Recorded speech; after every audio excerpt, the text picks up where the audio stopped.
Olá, este é o blog Civil Imobiliário. No vídeo de hoje a gente vai tratar a respeito da fiança nos contratos de locação.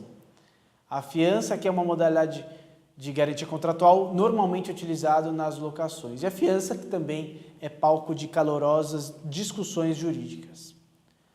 Uma dessas discussões diz respeito exatamente à exoneração ou não do fiador quando o contrato passa a vigorar por um prazo indeterminado. Ou seja, num exemplo de um contrato de 24 meses, tendo ele sido prorrogado de forma indeterminada, o fiador ele permanece obrigado a garantir aquela avença ou não? Até o ano de 2007, a jurisprudência do STJ, assentada principalmente pela súmula 214, entendia que se o fiador não tivesse anuído com a prorrogação daquela avença, automaticamente ele estava exonerado das suas obrigações. Mas a partir do ano de 2007, a própria jurisprudência do STJ sofreu uma drástica alteração.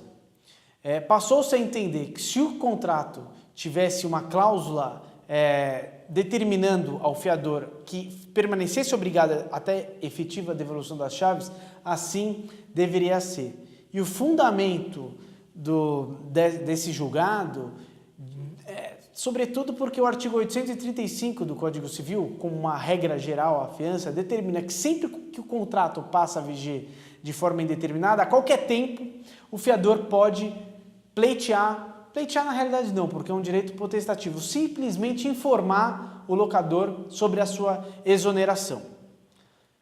Mas para quem trabalha com direito imobiliário e com locações, sabe que é uma cláusula comum ao fiador, sabe que é muito normal que o fiador renuncie a esse direito. Então, na prática, o que acontece?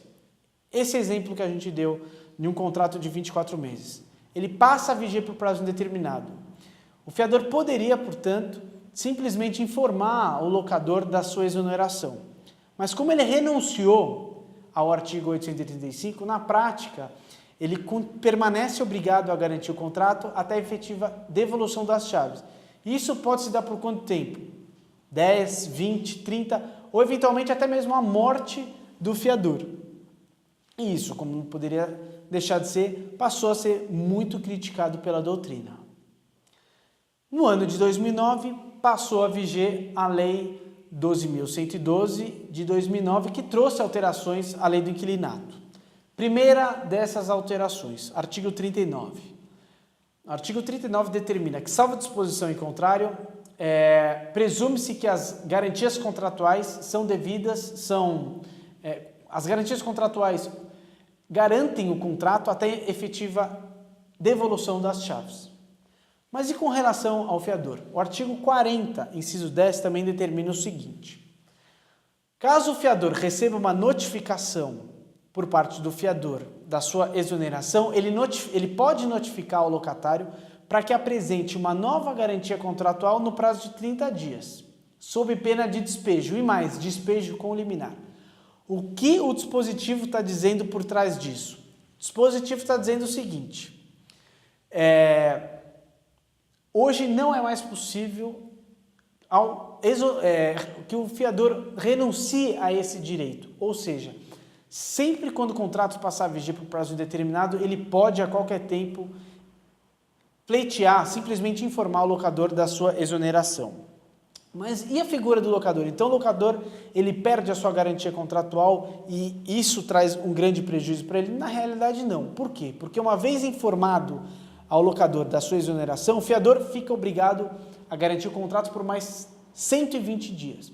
E tão logo ele recebe essa informação, ele pode notificar o locatário para dizer o seguinte: olha, perdi a minha garantia contratual. Portanto, locatário, me apresente uma nova garantia no prazo máximo de até 30 dias, sob pena de eu manejar uma ação de despejo e mais, uma ação de despejo com liminar.